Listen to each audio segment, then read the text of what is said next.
I watched this arrest, and I want to get your take on it before because Sure. I've already given my opinion to the audience. Yeah, like my first take is that innocent until proven guilty, right? I'm not a fan of speaking too much publicly on situations where I don't have any more information than anybody else, right? Because then it's just conjecture and it's bias, right? I'm the same. I know Andrew, I know Tristan. I've met them both. I've interviewed them both. I've hung out with them both. My bias is going to lean towards, hey, I know these guys. To speak up but look. Did you see that? Did you see the mention of the Vice documentary though? No, I didn't see that. I'll tell you what. Even just removing any sort of personal connection and bias. Number one, the principle, of course, people are, as a man, as a woman, whoever, innocent until proven guilty, right? I don't know all the information out there. Nobody does. I'd also say that just putting that aside, the logical and rational side, I don't understand.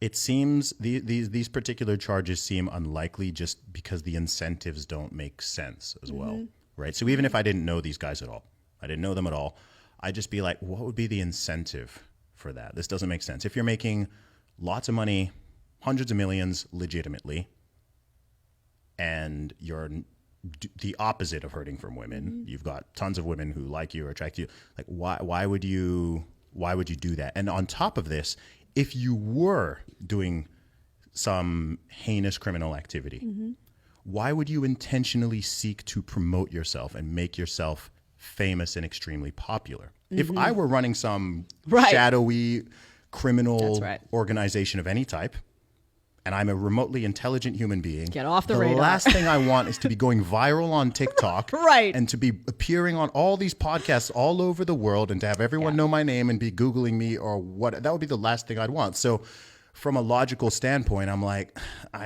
this doesn't make, unless there's something here, like it doesn't make sense to me. And then from what I can personally vouch, knowing these guys and their character, because I know people know their online personas, and he said this about women, and he's this, and he's this, and he's this. These are two genuinely polite and kind and welcoming individuals who I've been to their house. Like they've been very, very kind to me. I'm a loyal person. I would never throw someone under the bus or just, people are there like DMing me, you need to distance yourself from this guy, and you shouldn't be doing this, and you shouldn't. I'm like, guys, I don't even know who you are. I know who these guys are. I've met them. I've hung out. I'm not going to just throw people under the bus based off of allegations. If, Lord willing, this never, but I would, if some allegation ever came up against someone was accusing me of doing something, I would like to think that anyone who knows me, even people who don't know me, would be like, wait, no, innocent until proven guilty, right? Just an allegation is not enough to just throw somebody under the bus and, throw them to the wolves. There's so many people, though. It's amazing that will throw that innocent until proven guilty just in the garbage pail because they don't like someone. It's pathetic. It's like, maybe they don't like Tate.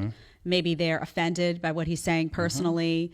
Whatever it may be, you've made a decision that he's guilty without looking at anything. And you're very comfortable disseminating that and saying, guilty. I can't wait till they get him, all this stuff. Yeah, that's gross. And it's like, well, what happens when it's you or when it's somebody that you like? Then you're going to flip it and all of a sudden they're going to be innocent until proven guilty. This is either someone's innocent until proven guilty or not. Yes.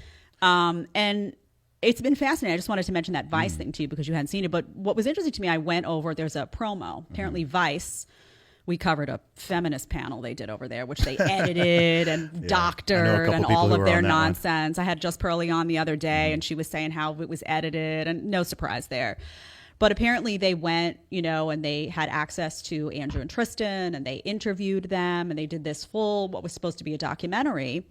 And then they, in a very timely fashion, now that they've been arrested, months later, they released this right, as he's in the news cycle. And I look, and one of the girls featured in it is a girl who had made accusations about him quite a bit ago. And those accusations were found to be unfounded. There was not sufficient evidence or any evidence.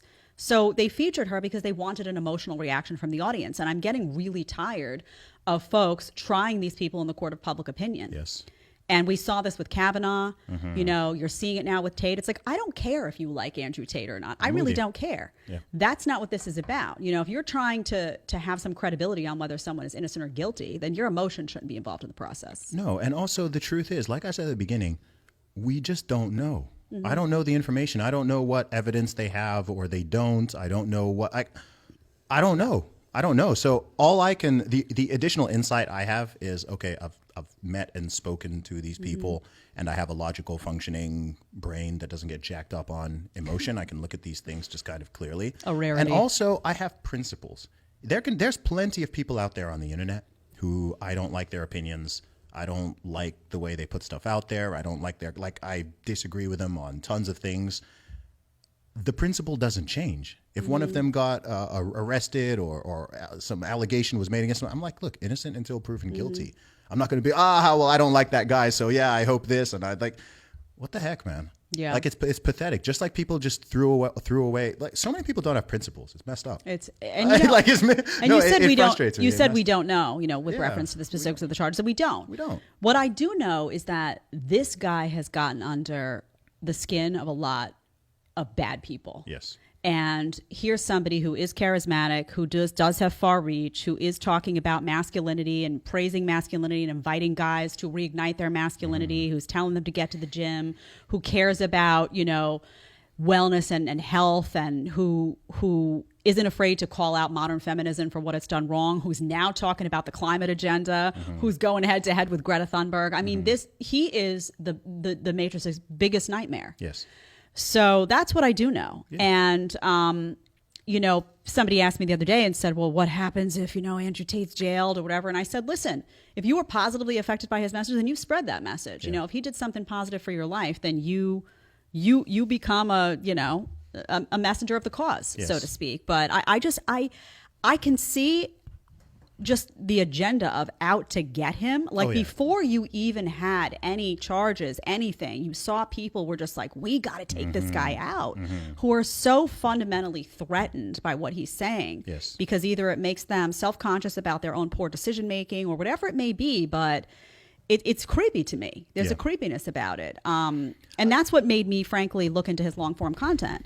And I say this, I make a political correlation, but I remember when Sarah Palin first came out on the scene, it was like they were painting her like she was a spawn of the devil. And I was like, what's going on here? I went and did some digging and was like, oh, this woman is deeply threatening to the Democrat establishment and to the Republican establishment. How it happens? Right. And now Tate comes out. I'm looking at these shorts and then I see, oh, this guy is a threat.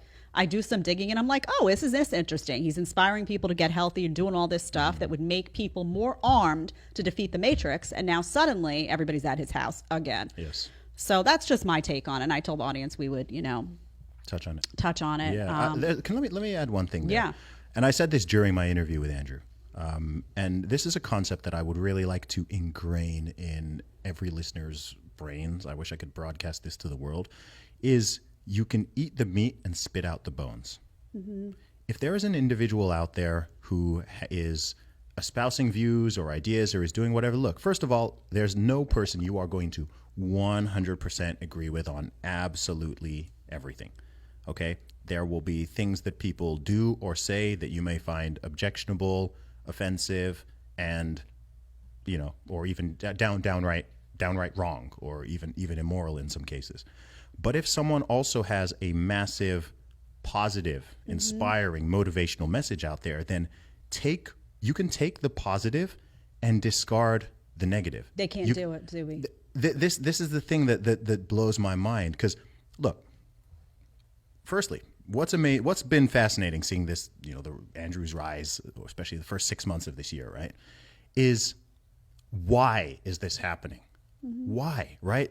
People are not thinking, people are like, oh, I don't like what he said about this. I'm like, dude, calm your emotions down for a second. Why is someone like that able to? You might not like him. In fact, even I'd say, especially if you don't like him, you should be more curious as to what is this vacuum that exists in society and in culture, particularly with young men, that is making them go latch onto this person's message and delivery and so much of what he's saying, right? It's not the misogyny or the sexism or the this or the that. In fact, I'd argue a lot of the popularity is despite that. Right? Despite some of those comments he's made, despite those things that you've seen in some of those clips where it's like, yeah, okay, I'm not defending that one, right? But it's the rest of it.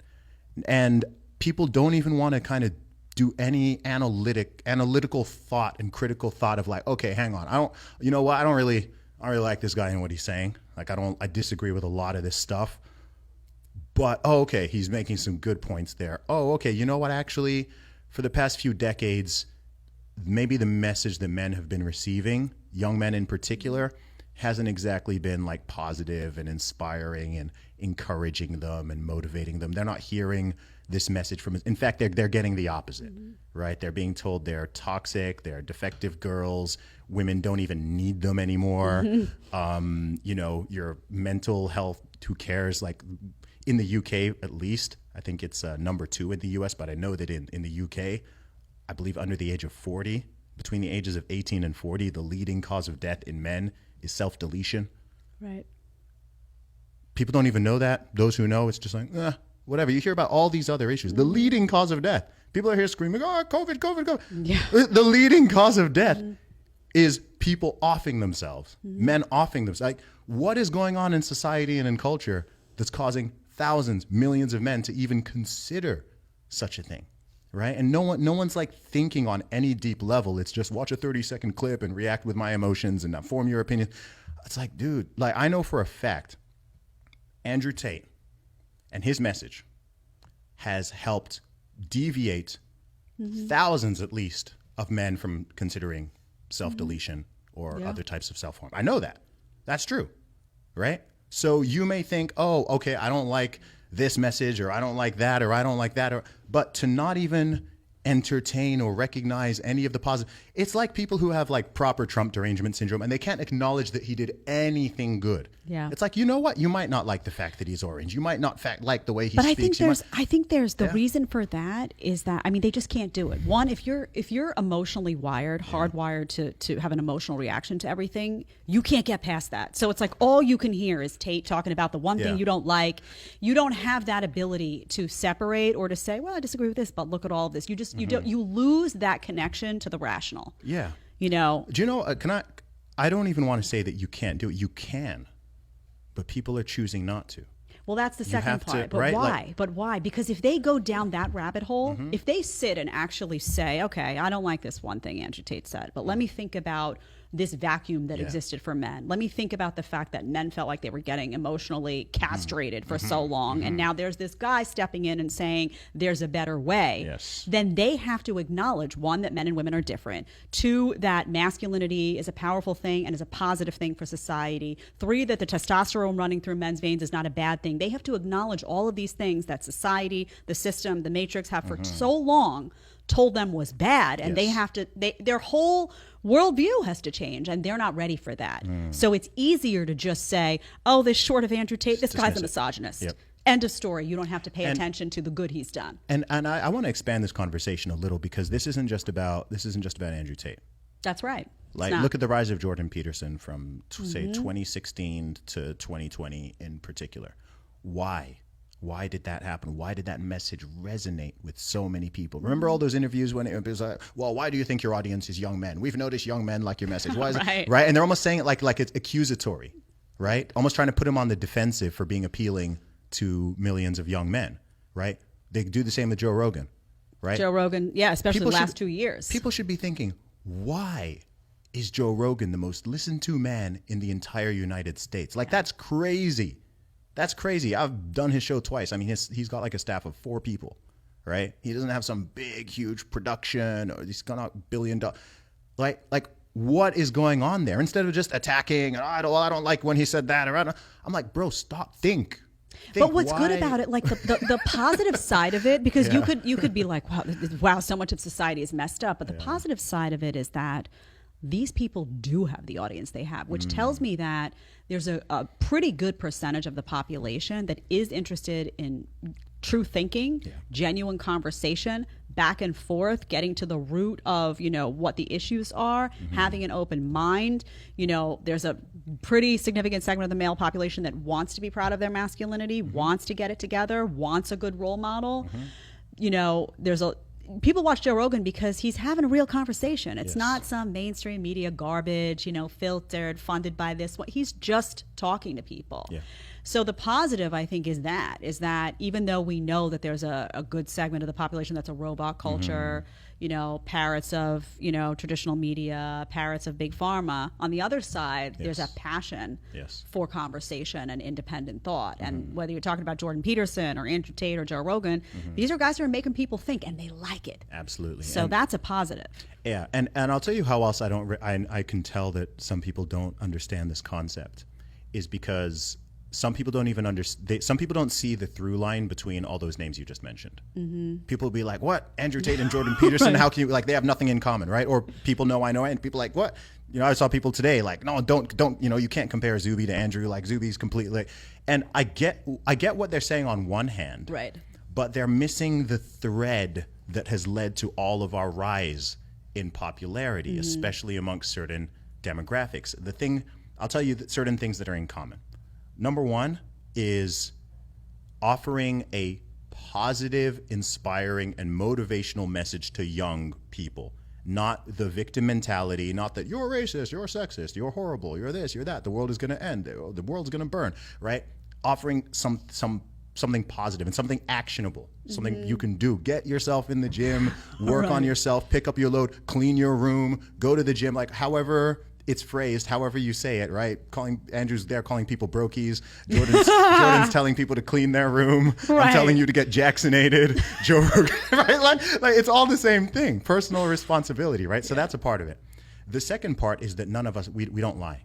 We don't lie, right? Doesn't mean we're always right, but we don't lie. It's not, I don't know the truth, and I'm there telling people the opposite or feeding them some type of agenda. And then I'd say on top of that is all these above people are intellectually curious and seeking the truth, right? So whether you're talking again, those just to stick with the same examples, a Joe Rogan, a Jordan Peterson, myself, and Andrew Tate, all these people, you're seeking the truth. It's not here saying, even during the whole scamdemic era, right? It wasn't even like, I'm just trying to work out what's actually going on. Right? Like, I know it's not what we're being fed, right? We're just asking questions like, wait, what exactly is going on? Like, what's the deal with this? Like, what's the proof that this thing is this? What's the evidence for this? Is this the best way? What about the consequences of this? What about the trade-offs?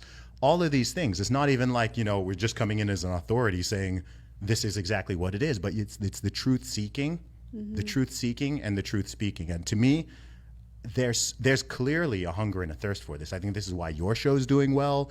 Anyone who is willing to, anyone who has the thought and the courage to step out there in the arena with their platform and to say what they believe to be true and to seek the truth, there is an audience for you. There is. And I think that's beautiful. And I think that's going to continue to grow and more powerful. I do think the legacy media and the politicians and all that, like every year they're losing trust. They're losing power. They're losing reach. They're still very powerful, definitely, but it's dwindling. Like the competition is rising. If you want to watch the full episode, you're going to click right here. And if you want to ask me a question one-on-one, you want to do a one-on-one FaceTime with a group of your friends, whatever you want, you need to download Connect right now. Click right here and let's get talking.